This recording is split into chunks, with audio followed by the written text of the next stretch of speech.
선생님 여러분 안녕하세요. 자, 이번 동영상 제가 너무 가까이서 찍고 있죠. 여러분 앞에서 직접 말하는 것처럼 보이기 위해서 한번 핸드폰 카메라를 좀 최대한 앞으로 한번 좀 당겨봤습니다. 어떤가요? 상당히 부담스러운가요? 지금 공 한 마리가 지금 서 있죠. 자, 이번 동영상에서는 저는 영어 하프 모의고사를 푸는 수험생들이 많이 계세요. 그런데 하프 모의고사를 풀 때 유의할 점에 대해서 제가 좀 조언을 드리고자 합니다. 우선 하프 모의고사가 도움이 되는 수험생분도 많이 계실 것 같아요.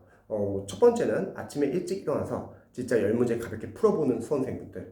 이런 수험생분들은 아침 시간에 좀 아무래도 규칙적으로 활용할 수 있다는 게 장점일 것 같습니다. 두 번째는 단계별로 영어를 연습해가지고 어느 정도 실력이 나오시는 분들은 10문제를 푸는 거는 부담이 없을 것 같아요. 그래서 이런 수험생분들은 많은 도움이 될 것 같습니다. 근데 제가 이번 동영상에서 다룰 내용은 그런 수험생이 아니라 아직 하프 모의고사를 풀기에 적절하지 않은 수험생분들에 대해서 유의할 점에 대해서 제가 좀 말을 해보려고 합니다. 보통 수험생분들이 하프 모의고사를 풀려면요, 그 전에 기초 단계로 기초를 단단히 잡고, 그 다음에 이론을 제대로 암기를 하고 숙지하고 단원배 연습을 많이 푸시고 나서 그 다음에 하프로 들어가면 좋은데, 이제 실제로 그렇지 않은 학생들도 많이 있을 거예요. 아직 기초, 이론, 적용 연습이 제대로 안 된 상태에서 많은 수험생들이 하프 모의고사를 푸니까 똑같이 푸는 수험생도 많이 계실 겁니다. 그럼 그런 수험생들의 유의할 점이 뭐냐면, 일단 영어 같은 경우는 저희가 시험장에 갔을 때 빠르게 머릿속에 정리가 되어 있어가지고 바로바로 적용할 수 있어야 돼요. 그런데 여러분들이 단계별로 연습을 안 해가지고 아직 이론이나 암기할 부분이 숙지가 안 된 상태에서 그 다음 과정인 랜덤을 풀면은, 제가 이제 약간 좀 우려하는 점은 아무래도 영어 지식이 좀 섞이기가 쉬울 것 같아요.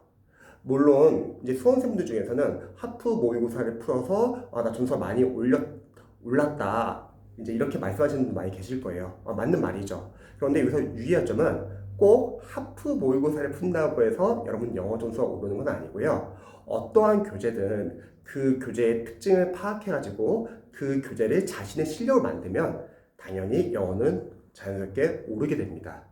그래서 저는 일단 강사로서는 여러분들이 어느 정도 충분히 단계별로 연습이 안 된 수험생분들은 영어 지식이나 어떤 영어 이론이 섞이지 않으면 좋을 것 같아요.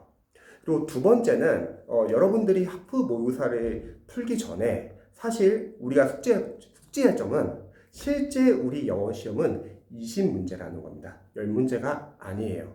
자, 이게 어떠한 의미냐면, 여러분들이 나중에 이제 뭐 연도별 기출이나 동형 모의고사 풀면 알겠지만 10문제랑 20문제는 시간 배분과 집중력이 좀 많이 다른 것 같아요. 그래서 여러분들이 하프 모의고사를 풀기 전에 우선 20문제를 그 전에 푸는 연습을 좀 많이 해보면 좋을 것 같습니다. 그래서 하프 모의고사보다는 차라리 동형 모의고사로 여러분들이 시간 배분하는 연습, 집중력 유지하는 연습, 어려운 게 나오더라도 넘어가는 연습, 이런 다양한 연습을 해보시고 또 풀고 나서는 이제 집중적으로 분석을 해야 합니다. 그래서 먼저 동형 모의고사를 먼저 푸는 게 순서가 아닐까 싶어요. 동형 모의고사를 풀고서 나중에 영어를 조금씩 시간을 줄이고 감을 유지하고자 뭐 10문제 푸는 건 괜찮을 것 같아요. 또 어떤 수험생들은 이렇게 생각하시는 분들 많이 계실 것 같아요. 아니 선생님, 그러면은 차라리 하프고사 2회를 그냥 같이 풀면 안 되냐? 근데 그게 약간 좀 애매한 게 뭐냐면, 우리가 만약에 20문제짜리 풀면은 난이도가 적절하게 분포되어 있어요. 근데 하프고사를 만약에 2회치를 같이 이렇게 또 같이 풀게 되면은 그 난이도 문제나 아무래도 여러분 뭐 집중력이나 문제 푸는 감에서 약간 좀 한계가 있을 것 같아요. 그리고 사실 동형 모의고사 같은 경우도 사실은 좀 많이 어려운 것 같아요, 난이도가. 그래서 저는 동형 모의고사 20문제를 풀기 전에 더 먼저 풀어야 할 것은 연도별 기출이라고 생각합니다. 물론 이 연도별 기출을 풀기 전에는 기초 과정을 여러분들이 공부를 하고 이론 과정 공부도 하고요, 적용 연습을 하고 나서 이제 연도별 기출을 푸는 거죠. 자, 연도별 기출 같은 경우는 이제 많은 수험생분들이 선생님, 영어 같은 경우는 기본서도 기출로 구성되어 있고 그리고 유형도 기출도 많이 풀었는데 굳이 연도별 기출을 풀어야 하나요? 이렇게 이제 생각하시는 분 많이 계실 것 같아요. 왜냐면 이제 강사분들 중에서 연도별 기출이 있는 강사들이 많지 않거든요. 그런데 여러분들이 연도별 기출을 꼭 풀어야 하는 이유는 첫 번째는 우리가 20문제 푸는 연습을 반드시 해야 합니다. 연도별 기출 같은 경우는 2018년도부터 2010년도 순으로 거꾸로 푸시면 좋을 것 같아요. 대신에 막 무작위로 풀기보다는 일단 쉬운 직렬이라고 하면은 사회복지, 교육행정직이 있고요. 그 다음에는 구급, 국가직, 지방직, 서울시, 그 다음에 기상직을 푸세요. 그리고 나서는 그냥 7급으로 넘어가세요. 7급은 좀 살짝 어렵습니다. 7급 국가직, 지방직, 서울시. 그 다음에 국회 9급과 8급이 있는데 국회 9급은 9급 난이도지만 8급은 좀 많이 어려워요.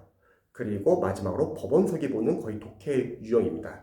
그래서 여러분들이 연도별 기출을 2018년도부터 2010년도까지 풀면은 대략 한 100회가 좀 넘어요.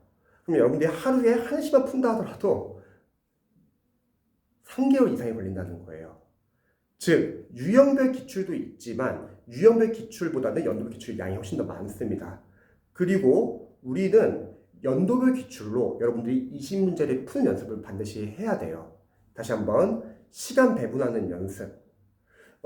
20문제를 여러분들이 저 같은 경우는 20문제를 30분 안에 풀기를 권하는데요. 그러기 위해서는 전략이 필요해요. 그냥 앞에서부터 그냥 생각 없이 쭉 풀면 안 돼요. 왜냐면 독해가 중간중간 들어가 있기 때문에 독해가 조금 더 난이도가 높아지면은 제대로 여러분이 당황할 수 있습니다. 그래서 첫 번째는 먼저 뭐 암기 파트 위주로 먼저 푼다든지 어휘, 수어, 생활영어, 문법. 왜냐면 이쪽 파트들은 여러분들이 암기가 되어 있으면 빠르게 풀 수 있거든요. 그 다음에 독해를 들어가는 겁니다.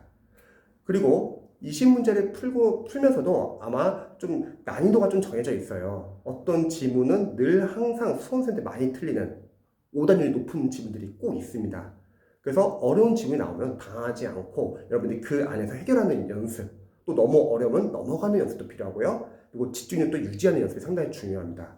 이렇게 여러분들이 한 100회를 가지고서 연도별 기출로 계속 연습을 하시고요. 대신에 선생님 저 유형별 기출에서 풀었는데 굳이 연도별 기출 또 풀 필요가 있나요? 이제 이렇게 물어보시는 분들 많이 계실 것 같은데요. 제가 한 4년 동안 그런 학생들에게 한번 연도별 기출을 풀어보라고 권하니까 보통 또 틀려요.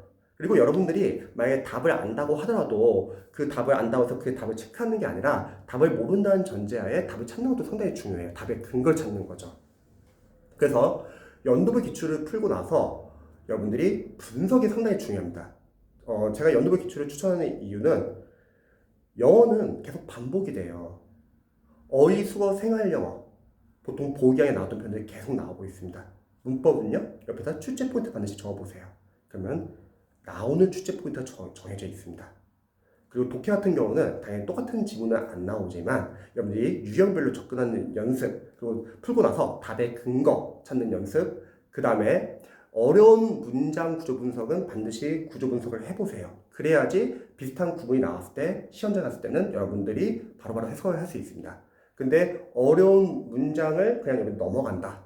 그리고 분석을 안 하면은 시험장 갔을 때 또 비슷한 구문이 나오면은 잘 못 보는 경우가 많습니다. 그리고 마지막으로 이제 여러분들 연도별 기출을 풀면은 독해용 어휘들을 반드시 정리를 해두세요. 그래야지 그 독해용 어휘들은 사실 자주 반복돼요. 여러분들이 연도별 기출을 풀어보면 알겠지만 공무원 독해에서 쓰이는 단어들이 좀 정해져 있어요. 그래서 어느 정도 여러분들이 어휘를 정리해서 어느 정도 좀 익혀두시면은 독해할 때 좀 빠르게 풀 수 있습니다. 그래서 정리를 하자면 우선 여러분들이 단계별로 연습을 해서 하프 모의고사를 풀 수 있다. 그런 분들은 하프 모의고사를 풀어도 상관없을 것 같아요. 이미 영어를 어느 정도 많이 해놨기 때문에 이제 여러분들 가볍게 10문제 푸는 건 나쁘진 않고요. 대신 주의할 점은 아직 하프 모의고사를 풀 단계가 아닌 수험생들입니다. 이런 수험생들은 기초, 이론, 적용 연습을 좀 많이 하시고요. 그 다음에는 하프로 들어가는 게 아니라 저는 개인적으로 먼저 연도별 기출, 기출은 중요하고 또 나오니까 그래서 연도별 기출 충분히 연습하고요. 그 다음에 연도별 기출 다 끝났다. 그리고 시간이 아직 여유가 있다. 그러면 20문제 동형 모의고사를 푸세요. 그리고 나서도 시간이 남는다. 그러면 그때는 여러분들이 하프 모의고사를 그냥 가볍게 풀어도 상관없을 것 같습니다. 왜냐면 그 정도 단계가 됐으면 여러분들 영어 잘하실 거니까요. 그래서 이 동영상은 하프 모의고사를 아직 풀 단계가 아닌데 혹시 하프 모의고사를 풀면서 영어 어떠한 이론이나 내용이 섞이기 쉬운 이제 수험생들 대상으로 제가 간략하게 좀 조언을 드려봤습니다. 그리고 여러분들이 문제를 풀고 나서는요, 반드시 출제 포인트를 꼭 적어보세요. 특히 문법 같은 경우 어떤 걸 묻는지 그런 출제 포인트를 적으셔야지 여러분들이 취재자는 이런 식으로 문제를 내는구나. 그리고 또 우리가 확실하게 암기할 것이 보입니다. 자, 어떠셨나요? 좀 도움이 되셨나요? 그럼 저는 다음 동영상에서 만나 뵙도록 하겠습니다. 다들 열공하세요.